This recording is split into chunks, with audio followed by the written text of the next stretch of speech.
So I'm Brad Johnson, just coming off of the board of directors for ICMA. Was a board member maybe like 12 hours ago. It's a little weird. But I want to introduce these guys. Really interesting topic today. We're joined by Tyler Chancey, who is a University of Florida graduate, serves as the director of Scarlett Cybersecurity, where he evaluates and architects cybersecurity solutions to strengthen client network security. With extensive experience as an intrusion analyst and various certifications, he leads both the Scarlett team and the cyber incident response team, ensuring optimal protection and prevention of cyber attacks for clients worldwide. I had to read that like 3 times last night to make sure I didn't. Joined with him is retired Colonel Mike Ladd, here to my left. He has been with Clay County Division of Emergency Management since September of 2021, where he serves as the deputy director. He has over 33 years of uniform service, primarily in the CBRN units. I don't know what that means. In the boring units. He was in the boring units. Okay. And supporting Special Operation Forces. He holds a master's degree from the U.S. Army War College and the Florida Professional Emergency Manager certification. Please help me welcome both of these guys for this session this morning.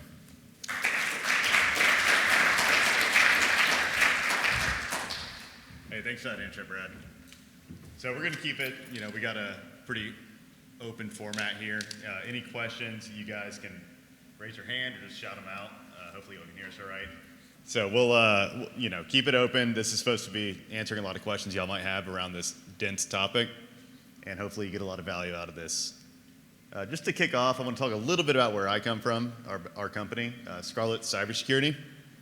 We are a Florida-based cybersecurity firm that works with cities, counties, education, anyone on security. We provide consulting, assessments. That's a very popular thing right now due to this CSF. We'll get to that. We provide incident response, detection, prevention, all that under the GSA contract. And we leverage cooperative purchasing, so you can directly purchase these services right through GSA and very easily get what you need in the IT world. This presentation will be available after this. If you shoot us an email, we'll send you the link. You'll get all this afterwards, so you don't have to take pictures if you don't want to. So Mike and I today, we're going to be talking about ESF 20, a position-specific guide, and cybersecurity. It's going to be a lot of dense sounding topics. We're going to break it down and talk about what Clay County did, what Mike here did with Clay County to get us to a point where the county I live in, the county he heads up for emergency management, have a plan if there's a cyber attack. There's a lot going on right now in security. I'm sure y'all's plates feel very full. We have a topic that we're going to start off with, just about all the requirements that are popping up right now. We're going to try to demystify those, kind of explain why all this is happening and where things are heading. And then we're going to get into really what this emergency support function, ESF 20, covers and how to build one yourself. So this goes all the way from state down to city. It's relevant for anyone, and the structure is almost a hierarchy, right? The state establishes their ESF 20, but Mike will get into the nuts and bolts on that topic. So first things we want to cover, just to get some context here, and we'll let Mike dive into the requirements that are popping up in Florida, and especially ESF 20 first and foremost. Okay, so bottom line, ESF, how many folks are relatively familiar with ESF? It's an emergency support function. Okay, excellent. So largely, you'll go to different states, you'll have different arrays of emergency support functions. Some have 18, some have 20. Even the numericals, like ESF 16, is different here than it is in, say, Mississippi. So that really helps for context. What I can tell you as far as we're concerned, we're in borrowed time, as you all well know, as far as the cyber is concerned. We have an indeterminate amount of time. Some of us already learned through experience the hard way that this has got to be a holistic approach. It can't be just before, or correction, after in a recovery and how to clean up the event. We've got to get this thing life cycle where we want to get ahead of it and train, update, adapt, and continue to respond and make that cycle. And that was our methodology to begin with. But as far as the emergency support function, the good part about this is that emergency managers and that's kind of my battle space right now, need to be at this table. If you throw this to your GIS and your IT folks and say, hey, go solve that cyber stuff, that may be a bit problematic. Because if you think about it, if some of these cyber incidents get on and the effects go into the 72 to 96 hours, I can tell you that the hurricane parallel to this, after about 96 hours of no power, things start to go strange. The community, you can almost feel the boil of energy get to that higher level.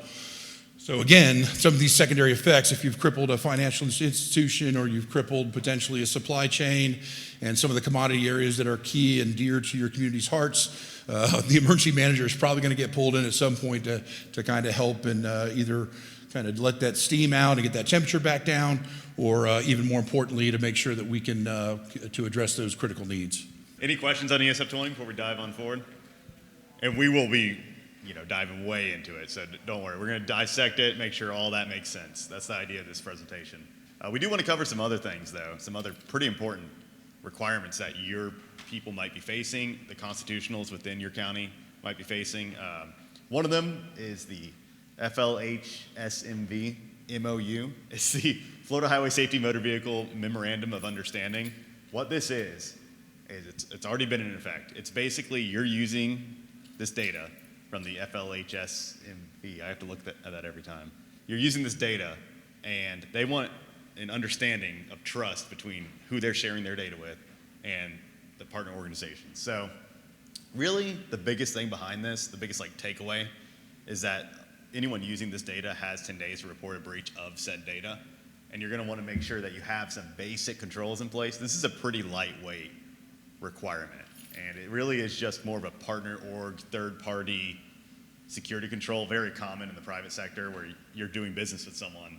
That third party needs to meet a very basic security standard. So this mirrors a lot of private sector concepts, but it's make sure you have multi-factor on your accounts, make sure you have security awareness training, make sure you have a plan if something does go wrong, and especially make sure you report an incident if it occurs. Again, slideshow will be available for anyone that shoots us an email. It's just all the links that reference these are in the bottom of each slide. This one is a very big one. A lot of people have probably heard about this. I call it CERCIA. I don't know that's how you pronounce that, but it's the Cyber Incident Reporting for Critical Infrastructure Act of 2022. This is passed at a federal level, and the gist of it is you have to report an incident to CISA by 72 hours after an incident. This plays in the same realm as HB 7055, which we'll get to, the newer cybersecurity bill, which I'm sure a lot of y'all are familiar with.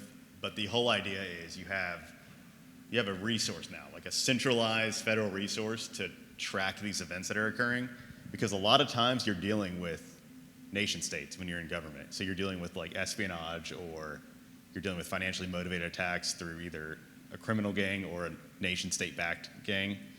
And you want to make sure that this is all centralized. They need to see these trends, and they need to know that these attacks are where they're occurring and what they can potentially do to stop it. If you actually go to CISA's site, you'll see these bulletins. They're really good. Either FBI or CISA, they'll give you these bulletins for recent attacks, and it'll show you what your IT team can be doing to look for that in your network proactively. So this will really strengthen the national security posture, but it does have a pretty strict requirement of 72 hours to report. And so that needs to be built into your ESF 20, and it needs to be built into the framework of your security. And again, we'll get into more details in a bit here. Any questions on either of those? Yep. Quick question. So since they put that into play, we hear through the media the larger attacks. Yep. The crippling of a major city's financial program, or hijacking a utility system or something like that. I'm curious, a lot of us have smaller cities or small organizations that may not get that press coverage in the same vein. Yep. The frequency of what we're seeing with cyber attacks in our profession. Can you speak to that at all? Yes. So I can speak firsthand that a lot of those currently, whether it be due to maybe an IT director doesn't understand the requirements, it just hasn't been, there's been no tabletop exercises, which Clay recently underwent. There's no understanding that this is a requirement to report it. People think, hey, our security tool contained that attack in this sector of the network, we're good. What they don't realize is attackers are stealing data now. That's like their primary MO. So they really want that data. And so people they go about not reporting an attack. Thanks, Beth. Not realizing that the data was stolen. So it's probably an issue of reporting. There's an issue of the frequency of attacks has actually grown so great that it's almost white noise at this point in some ways. There was an attack, I'm not going to call it the name, but just yesterday in the news for Florida constitutional, and it's becoming more frequent, but there's almost a numbness growing around it. So if you really dig for the stories like we do, it does make the news still, and it does have severe financial impact. So to answer your question, there's a lot going on right now, especially for smaller entities and municipalities. This is a big one. We just want to cover this. It's almost a tangential topic, but got to bring it up. Cyber liability insurance, this plays directly with HB 7055. And the reason we bring this up is right now, cyber liability coverage has a whole list of requirements that I'm sure everyone's familiar with in some way. It'll say you have to do this or that. And it's generally perceived as a very strict set of requirements by people who are so misaligned with it, they can't even fathom getting to where they're asking. But insurance is actually, they pay out ultimately. They're going to pay for the attack. They're going to pay for the lawyers. They're going to pay for the PR, depending on your coverage rates.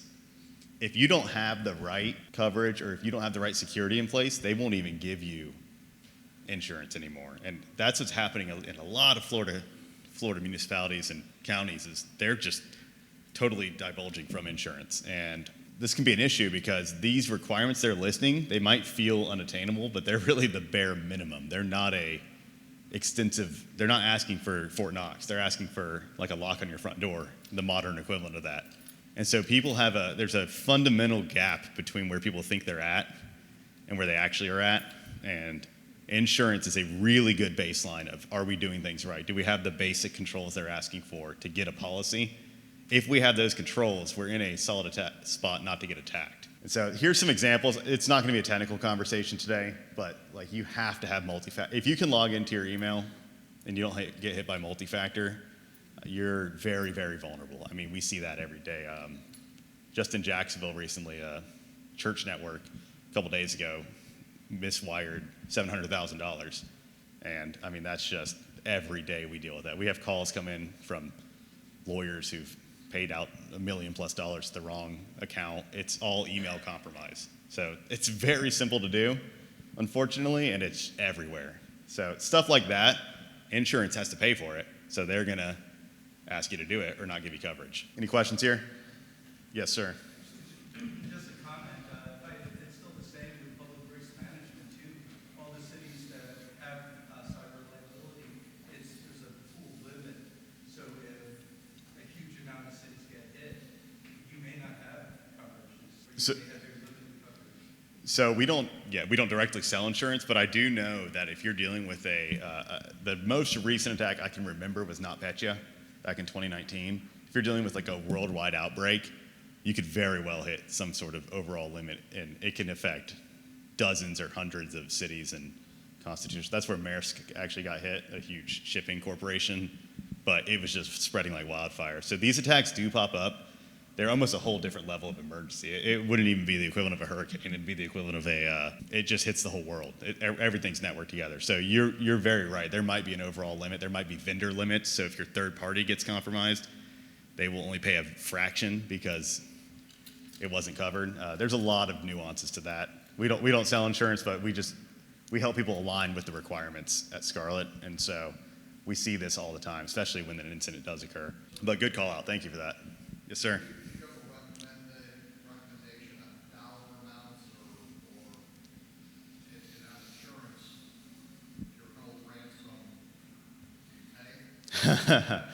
We'll get to that. Good, great. Thank you for teeing that up. Here we go. HB 7055. This is the popular bill right now. So this is in effect right now. This is very simply, you cannot pay ransoms. And there's other stuff to it. We'll talk about that, but you cannot. Agencies can no longer pay the ransom in Florida. So that changes everything. That changes it from our worst case scenario is a $1.5 million ransom to our worst case scenario is 96 hours of no power and unrest and gas pumps don't work, and it becomes an emergency at that point, because this is really tying people's hands on what they can do. There's other requirements, such as reporting to the state. This is headed up by Florida Digital Service, FLDS, so they're kind of like a centralized state security group that's forming. But the idea is you cannot pay the ransom. So you also must align with NIST CSF based on your population. I think this is just for cities. I need to double check those numbers, but you have to align with NIST CSF, which is this security framework, by those dates. So if you have more than 25,000, you have to be there by January. And if you have less than that, you need to be there by January 2025. So those are what a lot of people are doing right now on that note, is they're getting an assessment or something and lining that assessment up with NIST CSF and saying, okay, here's where we're at, here's where we need to go, this is how we're going to do this journey. And so any question? I know there's going to be questions on this one. Yeah, go ahead, Jason. I was just curious, if the situation gets dire enough, some of the conversations that I've had with people are that we would consider paying ransom. What's the penalty under this bill if you decided, you know what, we can't pay? Does anyone know that? I would love to hear the answer to that. That's a really good question. That's a great question. I would love to know that as well. We have not dug that deep into it. We are very much into supporting into this. Like, we're helping people get aligned with CSF. We're helping people get the controls and the reporting in place. I don't know what would happen if you paid that. It could be criminal charges. I have no idea. That's a really good question, though. Given that it's state, with being an HB, it probably ties back to your state share of revenues and access to state-specific services. They spoke of legislation this year that dealt with utility transfers and trying to deal with that. The penalty on it was you can no longer participate in SRFs and those types of programs. So it would probably be similar to any revenue sources you're getting that you're now paying out for ransom. You'll no longer be liable. And that's just a hypothetical. Yeah, that's a great estimate, though. Penalty that can be applied. Chip? My recollection of looking through the legislation is it does not address the penalty for a government organization that you are paying the ransom. It just said you're not allowed to do it. But it does also say that if one of your employees is involved, that is a class 1 felony. Oh, so thank you, Chip. Population, I think that is the numbers for cities. There is another number for the size of the county. Yeah, I think there is. It basically cuts the counties in Florida about in half. Yeah, I think there was a threshold. And this, we did a presentation on this a few weeks ago at Tax Collector. It was a much more fleshed out version of this. And I think you're exactly right, Chip. This is HB 7055 has a lot of impetus behind it, a lot of visibility. And we are under the impression that federally this is going to be emulated at some point. So I would I would take the route Clay County went personally. I would go get your emergency plan ready, make sure you know what's going to happen if you do get hit, and have the reporting in place. Yes, sir. You seem to be perpetually at the put bars on the windows, don't lock your doors mentality. What's happening on the law enforcement side for the perpetrators of this constant attack and prosecute all this like that? So they are. There's actually a story. There's a story in here. We'll get to 6 attacks that have occurred, and we'll try to go through them a little quick because we're going to run out of time. But there's a story where a city was hit. I think it was Atlanta, and they actually found they went after them. So the FBI is investigating stuff like this. It's just anyone that knows like the details behind how these attacks occur. It is such a nuanced area. You're dealing with international relays, so you don't know where it came from without an extensive investigation. And a lot of the smaller municipalities are almost we'll see a hit, and the law enforcement presence will be purely recovery focused. We don't know what happens past that. You do need to report it to local branches, though. In fact, when we do a ransomware run book, if something were to happen, we'll always include like the local FBI field office in there, because they will want to report and they will pursue it. We just have no visibility into that. But yeah, that's the part I like to see. I mean, who doesn't like to see those guys get caught, right? That's the fun part. But unfortunately, it is a defensive game, and they seem to be winning. They've always been winning because it's proactive versus reactive. Any more questions on these requirements? Again, this will be sent out. If you were just shoot us an email, it's a link. Yes, sir. So if these bad actors know that governments are now prohibited from paying ransom, why would they continue to operate? Thinking like a bad actor here, you still have a lot of very valuable data. And there's some questions on whether this will be enforceable through like cyber-liability insurance. Can they still pay? Are they your agency? I can't answer that. Additionally, these attacks, especially in the government space, can be focused on espionage. They can be focused on harvesting data for nation states, right? So there's a lot of reasons still, especially as like political turmoil increases. It's motivated by politics. Attacks can be purely destructive. Those are the worst kind because they will target things with no desire to keep it intact to recover. They can destroy systems with an attack. And so there's a lot of reasons still. There's a plethora of attack motivations, and this is just one small attack. When we do like an assessment, there's 50 plus motivations and scenarios that can occur. Just a comment, you talk about this being disruptive. It's not only stealing, you heard what happened to Oldsmar. Yes, I'm glad you brought that up. We did not include any Florida examples intentionally. We didn't want to call out anyone in the room, but that attack, the city of Oldsmar attack, was destructive isn't even the right word. I mean, it was potentially lethal. They tried to poison the water.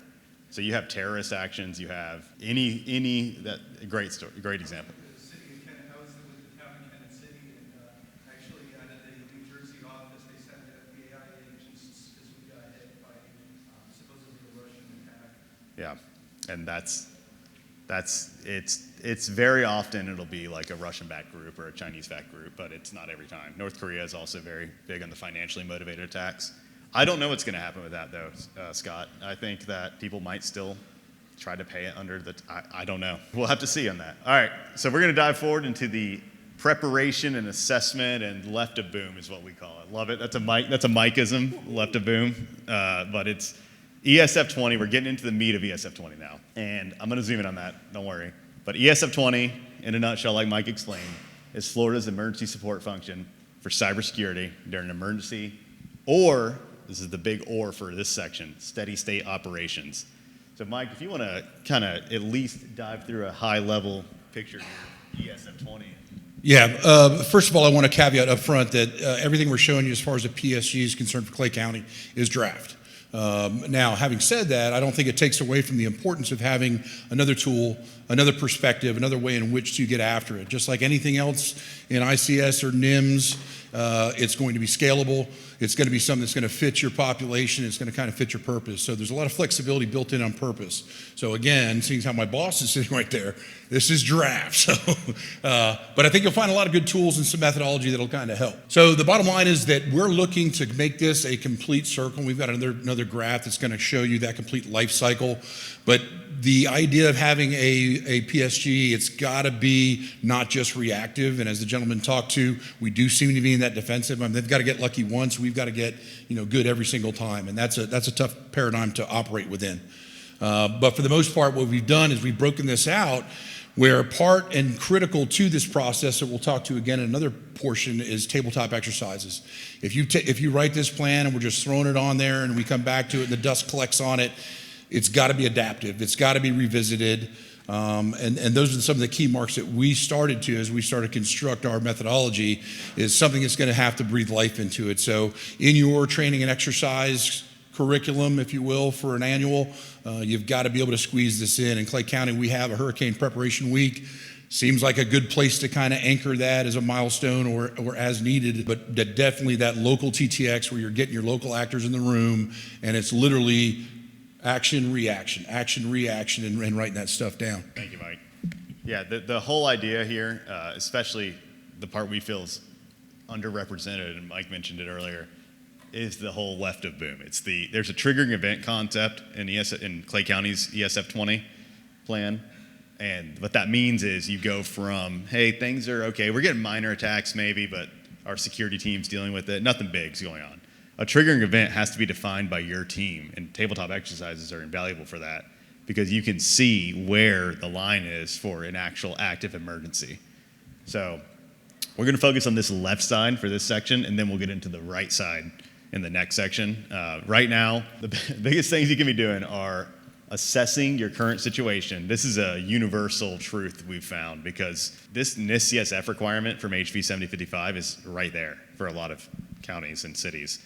And so if you get an assessment that aligns with NIST CSF, you can then align your entire security framework, which is NIST cybersecurity framework, with that, the requirements, and know exactly where you're at, know what you're lacking, know where your preventative and detection and response plans are actually sitting. Because we don't want to get into the weeds with like city managers and county managers. That's not the goal. The goal is to get you a one-page, red, yellow, green, here's our posture.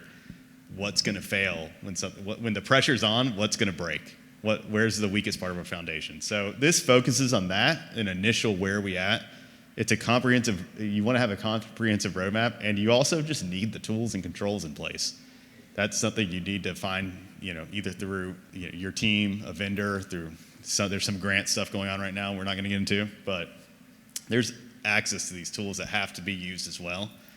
And it's very much a feedback loop, as Mike alluded to. So we're going to talk about some attacks first. I want to get this kind of out there, why steady state's important, why you need to have these plans. We're going to go through these pretty quick because we're a little low on time, but some big attacks that have occurred recently. New Orleans, this is where the actual city network and emergency services were taken out. There was no ransom demand, so it was just $7 million in recovery costs. Motivation maybe is known, maybe is not known. I don't have that on here. I don't know off the top of my head, but no ransom demand. Just there was no way to recover. It was destructive. You had to do it on your own, and so it cost them $7 million. Lafayette, this had a phone, email, network compromise. You'll notice here that the request was 50 Bitcoin for $450,000, but they only paid $45,000. That's pretty common with negotiations with cyber-liability insurance. They can get it way down. The attackers generally are going to scope in there. They're going to learn your network for weeks and weeks and weeks before they launch the attack. So they'll know your finances most likely. They'll probably have exported that, and they'll know what you can afford. And so if you don't have insurance or something, then maybe this will be a smaller ransom payment. But this story is kind of a, yep, go ahead. Just super quick, since they're requesting Bitcoin, is that normally how it's paid? Bitcoin is normally how it's paid. It's going to be, the reason they'll use cryptocurrency in general, maybe Ethereum, is it's very hard to track for the FBI. You can still track it, but it's very difficult. Atlanta, this is the one I was talking about where there was a 5-day outage back in 2018. I mean, that's brutal. 5 days is a very long time for city services to be down. It was parking, utility, core. Most city services were completely offline. There were about $3 million in recovery costs, but the catch with Atlanta was that audits, so these assessments we're talking about, had found them to be deficient in many areas, and it was disregarded. There was no plan of action. The audit was done, but the plan of action was lacking, and that's the emphasis behind ESF 20 is have a plan and execute on the plan in a recurring fashion. Baltimore, this is the low-tech budget story. They didn't have the controls in place, so instead of not having the plan in the audit, they just didn't have the tools they needed. They were relying on an old antivirus maybe, and that just doesn't work anymore. Knoxville, again, this is police, fire, and city network being down. The ransom was $400K. The recovery costs are unknown. It's just a lot of money. It's the easiest way. And Greenville, 800 devices were hit. You had Robin Hood ransomware, same as it hit Knoxville, and it was just a major outage, but they recovered. They're kind of the success story here. You can get hit, but you can recover if you have the planning in place and the options in place, right? And so we wanted to go over these just to give some flavor and context of why this all matters so much. And the easiest way to execute on this and get some experience around what it's going to look like is a TTX. So, Okay, very quickly, our TTX experience is somewhat limited. We had a regional one done through our Regional Domestic Security Task Force, heavily augmented by our state. We had a lot of our regional counties in one room. Now, what I think we found in that is that it was only somewhat productive. You want to know what hire's doing, so to speak, in the bigger picture.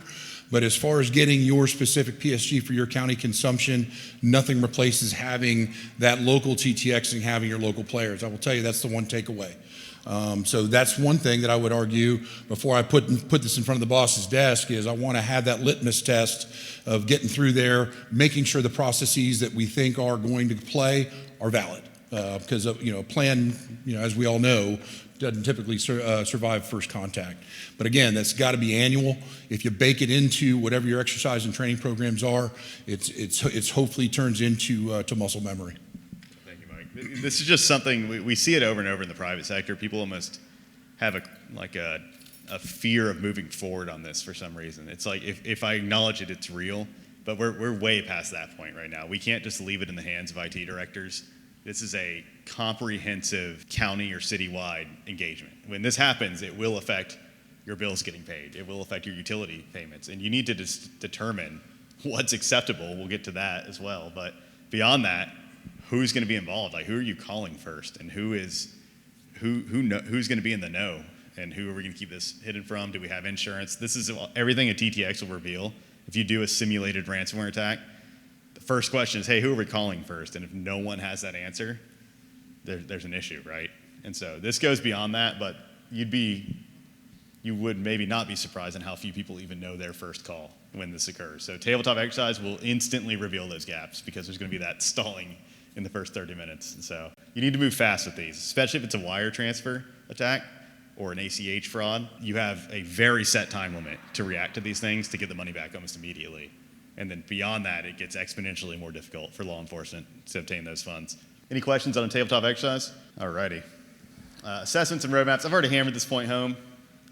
This is something that just, if you get the right assessment, or you have continual assessments, or however you want it, however your city or county wants to do this, these are where you really get the roadmap formed. This is, if you need to do something right after this, you get all panicked. We're not trying to do that, but if that's your gut feeling, go get an assessment from someone.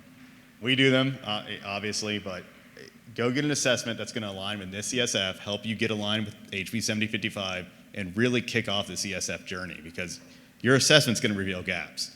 Those gaps might be so glaring that there is no emergency support function that's going to help you there. You can't plan around data center getting destroyed or ransomware if you don't have a backup data center. So there are things that will prohibit the CSF from even being a realistic option until you've done them. So this assessment should help you with that.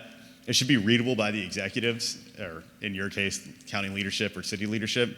It should not be a techno jumble. It should have very clear, this is where we are at, this is where our roadmap needs to lead us. Here's what we need to get grants for, funding for. That'll help you, that'll give you the ammunition you need to speak with the people, get the funding for the stuff you need, right? So make sure your assessment provides value. Don't just check that box. I got to emphasize that.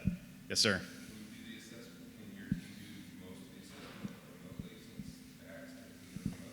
Yeah, we can do remote assessments. We're generally in Florida. We'll be on site for some of it at least because we're in Florida. But yeah, we do assessments through GSA. Critical controls, this is mainly just a screenshot slide, or if you get the slide, here's some stuff you should be doing for sure. If you're not doing it already, you're probably in a very risky position. These are just some very technical things. You can go home and ask the IT staff if we do all this. But biggest one I'm going to emphasize, multi-factor. You can prevent 90-something% of attacks if you have multi-factor everywhere. Most county and cities have a lot of trouble executing on that because it impacts all your end users. You have that classic conversation of, do I have to use my phone now to log in? This is my personal device. I don't want to use that. It's a lot to sort through, but it's doable. And that's the most important part, moving forward to multi-factor always. Beyond that, some more techno jumble. That's we can dive into that in a future session maybe. Here we have incident response plan. This gets a little nuanced, but ESF 20, what Mike and team executed on emergency management at Clay, is the overall emergency support function for cyber. A cyber incident response plan is a very specific technical plan on exactly what servers are going to be brought up, on exactly who's going to get called in. It is part of ESF 20.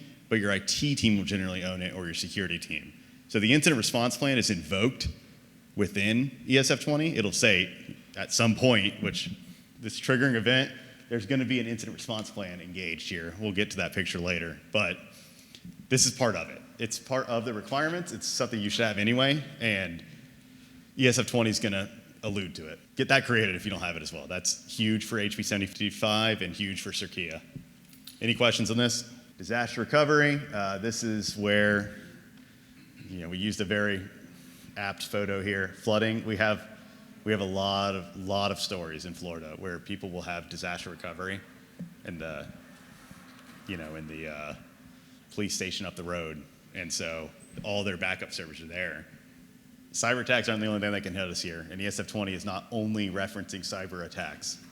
There's also just a hurricane that takes out both data centers. I don't want to harp on this point too much because we all know the importance of it, but if you cannot operate without your data and it's located 3 miles up the road and you won't be able to get paid, no one's going to be able to get paid, power can't be restored, what have you, that's a huge consideration, and it can really change the timeline and things. Beyond that, when you get hit by a ransomware attack, they've been in your systems for weeks or months usually. If you just have basic backups, they're in the backups.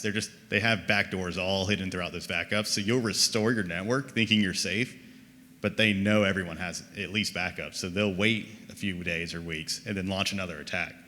And so you have to have a system where you can clean those backups, even host a second site in the cloud or something, or in a new data center, clean that site out meticulously, and then rehost your infrastructure. So I think that part gets forgotten a lot, is that they are still in your system if you just restore. You have to clear out that system, like fine-tooth comb through it. So here's some basics on an incident response plan. You really need to identify what's called a recovery time objective and a recovery point objective. We just heard a story here about a team, and I really respected this. They said, oh, we can handle not having utilities for 3 days, or utility payments for 3 days. We'll just keep them online and we'll get the payments later. And that makes a lot of sense. That's a recovery point objective. They have like 3 days of data, a recovery time objective. We can handle 3 days of payments being down. And if you establish those and everyone's on the same page within this framework, ESF framework and everything, and we're not gonna prioritize payments, we're gonna prioritize power, that's perfect. Tabletop exercise is gonna really reveal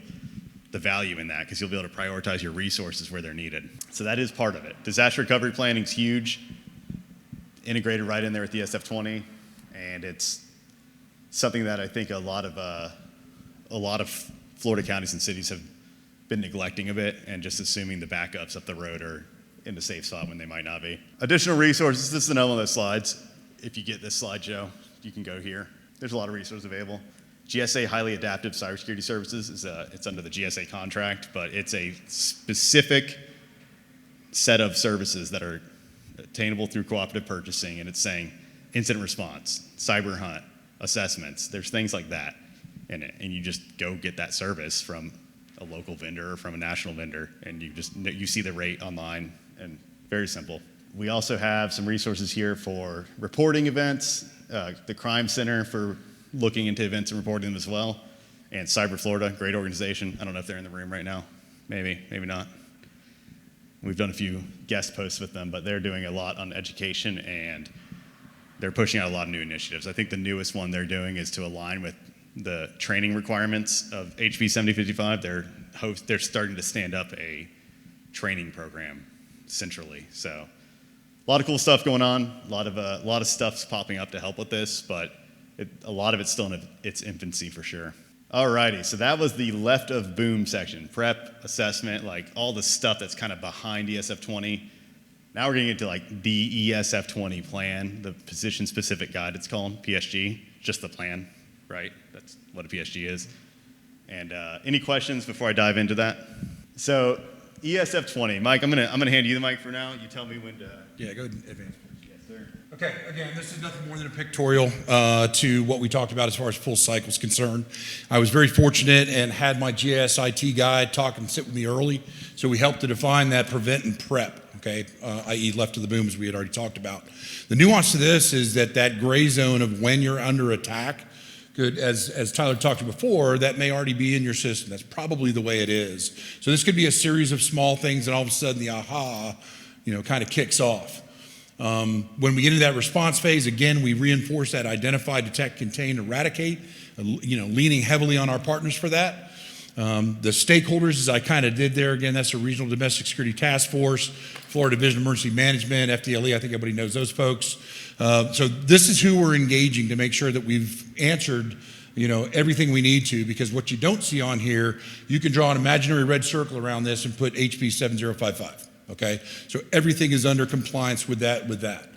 Now, where we really kick into this again is after every single thing, and we're not just talking TTXs anymore, we're talking actual, real life events. We want to capture that. We want to look at it. We want to learn from it. We want to adapt from it.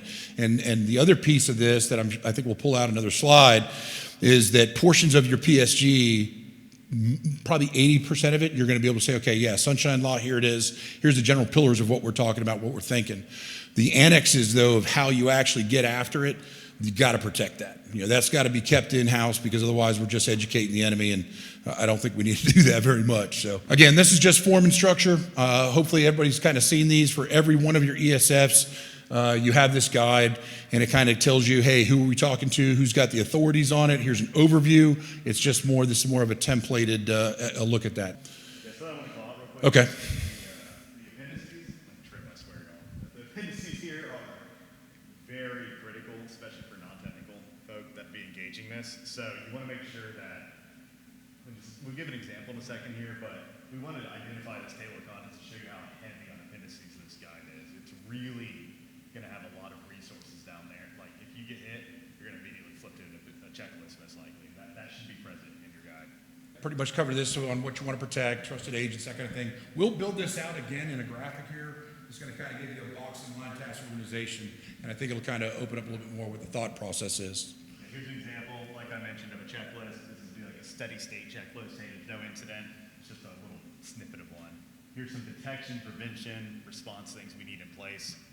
Clay County has identified their critical controls that they need, that they're going to enforce, that are required basically for steady state operations. So they're going to evaluate these. They're going to make sure that they're covered in these domains, make sure that they have DLP, data loss prevention solution in place, things like that. And so again, this is a draft. This might not represent the final product. This is just a small snippet of one of the many, many appendices. Here is just a very rough example of an incident response run book. These are one-pagers that we write for anyone, private or public. What they are is it is a very quick, what are you going to do, one page that you hand to the executive. What numbers are listed here? Who's our insurance? What lawyers do we involve? Who do we call? It's not an incident response plan. It's a specific run book for a specific type of attack. So this is just a quick example, something everyone should have. Roles and duties. Okay, the way we attack this, just kind of give you the upper left-hand corner, is we try to identify what space we're talking about within the ESF 20. Kind of see it touching MIS, kind of see it touching comms. The BCDR is the business continuity disaster recovery, largely a private sector term that we're trying to introduce there as well, because it's all kind of a amalgamation, if you will, of those. Now, this is your standard ICS NIMS for those folks that have done 300-400, all that good training. That is your flops. You've got your financial log, your ops, and your planning. Okay, ops in this case, we've got intel investigation section. I apologize for some of the colors. They may not be, very clear to you, but the bottom line is we try to do this in a 3-tranche approach. First tranche are our core members. Who are those folks that have got to be in that initial set? Okay, obviously the big bosses, as you can see, we've got listed here. Our Board of County Commissioners, policy group, ICS, the command. So we've got our unified command, law enforcement, whoever else needs to not only plan for what's going on at that moment, but for eventualities if we do have a problem that goes on and dwells for 72 to 96 hours. And we do get into emergency support. We've actually got to do a little bit more emergency management magic to this as opposed to computer and doing that stuff. The second grouping or tranche is the enablers. Those are folks like the finance support. We're pulling in some more of the robust planners at that point. Documentation, all your situational unit stuff. So we're starting to build that out, but it's very deliberate. That problem set, and again, you'll see key stakeholders, those are in the original grouping as well. So, you've got your constitutionals, you've got your municipalities. Obviously, that person that's affected or that activity that's affected, central to that. And then lastly, we have an expanded staff. And again, that's typically logistics. That may be the emergency operations center. If we get to a point where we've really got to start to grow that, we're going to do that, but we're going to do it in a very deliberate manner. We're going to make sure the security access, those folks that need to know are there. Those folks that don't need to know are not there.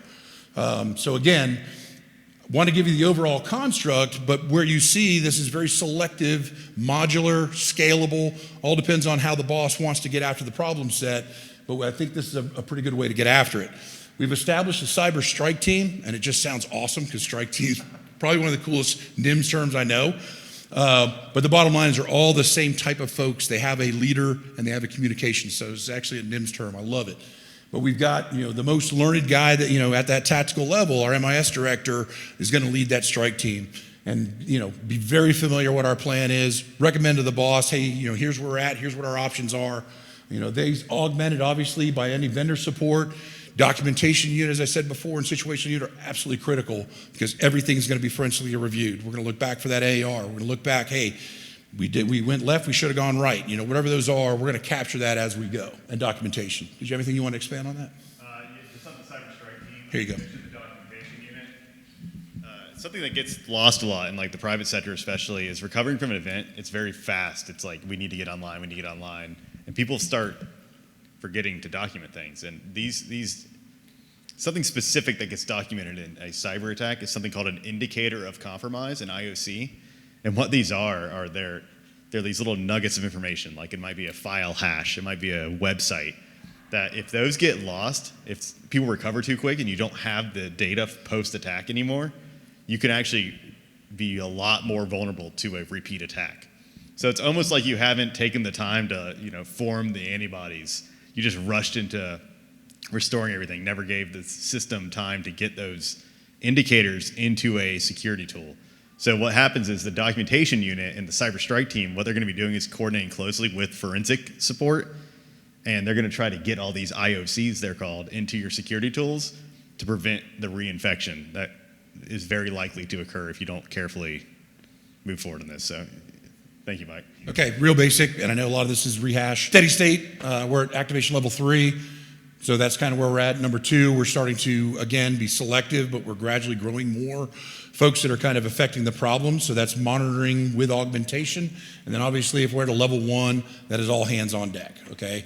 I would tell you there's probably, again, nuances to exactly who you invite into that, need to know, clearance, whatever you want to put on as your criterion. You're not tied to the overall construct as obviously, every other EOC is 1, 2, or 3. There's a lot of gray room and a lot of flexibility built into that system. Especially a good example for counties for a level 2 activation for this would be if a constitutional were hit that is connected to your system. That's okay, we aren't hit yet, but it can hop that fire line very fast. And so you're going to engage at a county level, like BOCC, for example. You would engage your ESF 20 at level 2 and get the teams formed and really start hunting for indicators in your environment based on the attack. Look for resources, maybe prep up insurance even if you use a separate insurance or what have you. Just get all the contacts ready to go at level 2 and be ready for that level 1 incident if it does get across to your network. I know a lot of constitutionals are heavily linked to their board. Any questions on this slide? I'm going to zoom in the picture again and dive into this now. So we talked about this, the left of triggering event. This is a triggering event, good example. Everyone's screens have a big lock icon on them. That is a triggering event. You're going to say, oh, we got hit by ransomware. But it also could be a domain admin logged in at 3 a.m., one of your main IT admin accounts, and no one was working, and someone caught it. And that a domain admin getting compromised, it's called a domain compromise. It means you are wide open to anything, and they could have installed anything. So it does kick off an incident. Once that happens, you're going to form the roles he's been talking about. You're going to form the cyber strike team, the managed information systems, that's what that stands for, and supporting IT. You're going to form the consultant. You're going to get your consultants engaged. You're going to get your investigative section engaged, and you're going to form these active incident recovery units. They're your little teams, no matter your resource size. This might be 3 people. If that's relevant to a city, for a small city, for example. This might be, for someone like Miami, this might be an entire national firm, Mandiant or something like that, that comes in. But you're going to form these units, and you're going to have what's called an initial briefing and triage scoping. So the briefing is where you get all the stakeholders, all the people Mike identified as trusted agents, into a call, and you make sure leadership especially is engaged, and you let people know what's going on, the initial signs of the attack, the triage scoping, where you're saying, okay, it looks like these services are down. What options do we have? That's critical to have that initial call with stakeholders. After that, most likely, if it's a cyber incident, it's very common for the incident response process to start. That's where you scope in detail. That part takes way longer than people think because you need to find those IOCs that I mentioned earlier. You scope in detail. You contain the threat. That's usually pretty urgent. You need to make sure it doesn't keep spreading. You're going to eradicate the threat, and you're going to recover based on your recovery timeline. That eradicate part, scope, contain, eradicate, is not a line. You don't just say, oh, we're done scoping. It's going to keep feeding back. The incident response, you're going to find a new indicator. The forensic team's going to find something that's been in the system for 3 months that we didn't have any signs of. It's going to keep building on itself. So that process is always going on in parallel, usually led by the cyber strike team, while the MIS and supporting IT team are working to get your stuff back online. So the cyber strike team's defending your restored environment. They're doing cyber hunt. They're finding bad things, working with insurance.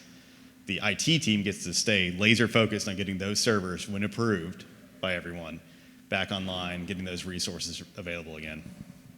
After that, you're going to have hopefully an alternate operations plan where you can take cash or take, someone at a window on a non-network device, take the payments temporarily if you need to, something like that, and you're going to have your recovery timeline engaged, trying to meet your recovery time objectives and your recovery point objectives. So this is where you said, okay, we need to have this up in 72 hours, or there's going to be civil unrest. After that, you're going to demobilize and do what's called ongoing threat monitoring. This loops back in that other image. This is where you have all these new threat indicators. You're going to share them with people that you're comfortable sharing them with, maybe even constitutionals or what have you. And you're going to keep feeding this engine of security and make sure that you're really learning from the experience and adapting to the new threats. Cyber strike team, we've already kind of hammered that home. This is a team, I'm going to just read the definition. A strike team is a specified combination of the same kind and type of resource with common communications and a leader. This team is your most mobile tactical team. They're going to be doing like a lot of the heavy lifting on the security side, alongside, if you have cyber liability insurance, they may be working alongside a forensic firm, or it might be incorporated into the strike team. What that means, the forensic guys are looking for legal repercussions. They're looking for really deep set threats, whereas the strike team's working to get the network cleared out. Any questions on any of that so far? Beth? So I've been sitting here wondering about this. This is basically an emergency response thing. We're all used to that. We're used to the hurricane coming, we know what we're gonna do, we got it all set up. But the hurricane isn't malicious. So when you put all this stuff in writing, in Florida, that's available to anybody who wants it. How do you keep your capabilities and defenses secret? We have a plant in the audience who can answer that. Typical state fashion is, they don't tell anybody. But actually, in 2022, we passed House Bill 7057, which exempts not only from public records, but also from public meetings, anything dealing with cybersecurity. So you can keep it, and by the way, I'm not an attorney, so ask your attorneys, but I always tell people, ask for forgiveness later, but procurement documents, board meetings, budget hearings, go into a shade meeting, keep it, because as you mentioned earlier, you don't want the bad actors to know what you bought, what you're buying, how much you're spending. So Yeah. 7057, they passed it, have your attorneys look at it. No, thank you. Thank you. What about on your systems? How do you quarantine it on your systems? Because you're creating these documents, I understand somebody couldn't create a public records request for it necessarily, but how do you keep it, like, quarantined away from the very systems that we're talking about being in?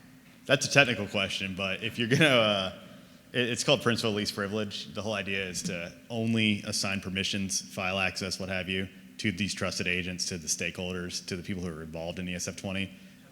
It would totally depend on your technology stack. That's a good question. All of it is, this is a confidential document at the end of the day. I mean, this is your plan for an incident. This is your plan for everyone engaged, who the important people are, everything. So if this does get leaked, that in and of itself might be an incident. So you're right. This is a sensitive document, but just like you would store any other ESF, in general, you should probably try to contain sensitive documentation in your system to the best, least privilege way you can do it, right? So that's a very wide question due to the different systems people use. But this is very important to keep under wraps, especially compared to anything else, like you mentioned. This is the only malicious one that I know of. Are there any other malicious-oriented ESFs. I mean, law enforcement's got Yeah, yeah. malicious content to it, but Yeah. Cyber incident response, we're not going to go over this again. This is just make sure you have an incident response plan. And demobilization, do you want to go over this, Mike?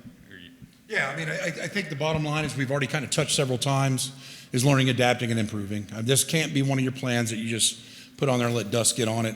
This is no kidding. And again, whatever effort we put in is the effort we're going to get out of it. We've got to have those key folks in there and facilitated, hopefully with subject matter experts. So if somebody does want a deep dive, whether it be a legal question or any of the technical stuff, we've got to identify that so the boss gets all the information he needs. But learn, adapt, and improve is the key on this one. All right, so in a nutshell, and this is, again, a very condensed topic for a very extensive concept, is there any overarching questions about how to begin this ESF20 journey, the importance of it, the why we're doing this? Any final questions here before we dive into the overall Q&A? Brad, yep. So you guys covered a lot of ground today. This is for a non-technical person. This was actually what you guys did a really nice job. Somebody walking out of this presentation, they go back regardless of size of city or city county. What's the very first thing they should do? If it's going to depend on your posture, but what Brad asked is first thing you do after this, right? If this has created some prompt for action, generally, if you have nowhere else to turn, you don't have a framework you're working out of or anything, get an assessment. That is just the easiest way to kick off this whole process. Get an assessment, one that is oriented towards NIST CSF, and make sure it's meant to be read by executives or by town leadership or county leadership. Because what happens with a lot of assessments is they're not geared towards. They're geared technically. It's like, hey, you have these 300 vulnerabilities, go fix those. That doesn't mean anything. You could go from 1 hour talking about 300 cybersecurity vulnerabilities to the next talking about a broken slide in a part. That's just gonna get under the radar. What you need is a single page from that assessment that says, here are the top 5 things your county or city needs to be doing. That's something that an assessment firm that's geared towards leadership. That's the biggest thing to do. Past that, start talking to your IT team, start talking to emergency management, figure out where you're at if there were a cyber event. You might already, to our knowledge, Clay County is the first to do this. Someone can raise their hand. Brad, you got an ESF20? So there are other ones out there. We don't have the scope of who has them because it's a pretty sensitive document. But Clay County undertook what they did. Howard, is it okay if I kind of go through y'all's journey? They got an assessment through our team. They basically used that assessment to build a roadmap, and in parallel, Howard and team pushed for aligning with this state ESF that was formed, ESF20, getting something in place, a PSG, through Mike and team. And they used the assessment to kind of guide what might be the most critical controls in the prep phase, but also guide the whole line of teams, because the assessment did identify specific failures in team alignment and insurance, what have you. And it also identified specific strengths. And so you can use those to really lean on for example, if you have really solid disaster recovery, that can be a huge focus in ESF, is immediately invoking that. But an assessment into a plan formation is the best way to do it. And so starting this plan is very achievable. Yes, sir?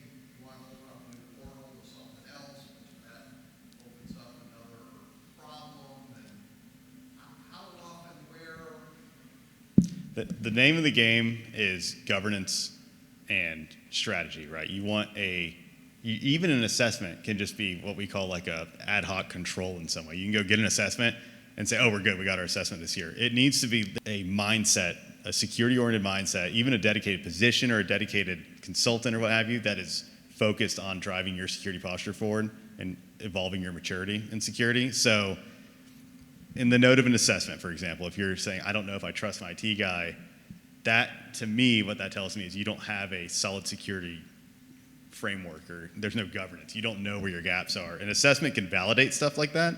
You can say, I'm concerned that our framework, like we're reporting this posture, but we're really down here. But if you have no idea what your posture is, the first thing would be probably get an assessment alongside a road mapping consultation or something to move forward past that. You don't want to just get an assessment and take it and say, ooh, that's a lot of stuff to figure out.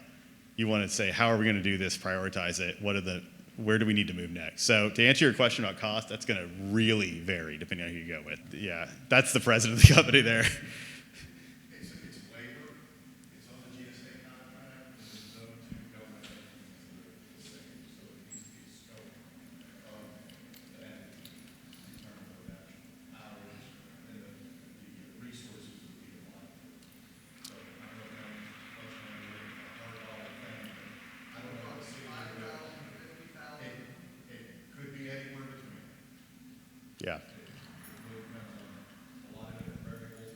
Every county is different. We see counties with shared services. Yeah. We see counties without shared services. We see, I mean, it's just, the best way to answer that is just to get a straight. Yep. And for most of these that we've been doing, like Clay County, different constitutionals,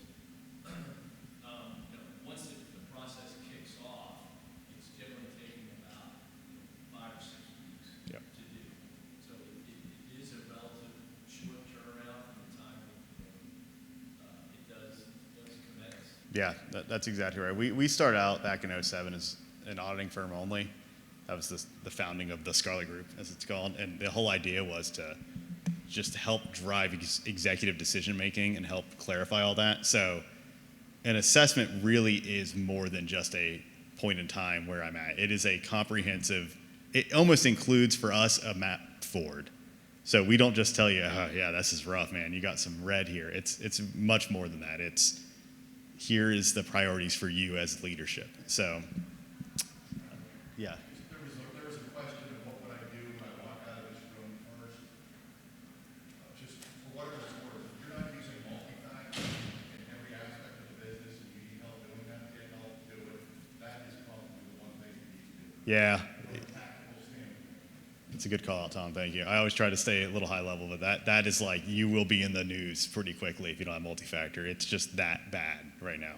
We deal with email compromise every single day. I saw another question. Yep. Just real quick, I know you didn't want to touch on this, but my town of 9 employees just received a cybersecurity grant. My IT guy applied for. Can you talk a little bit about what it is that we got? Because I'll be honest, it's a little over my head. So the cybersecurity grant is by FLDS.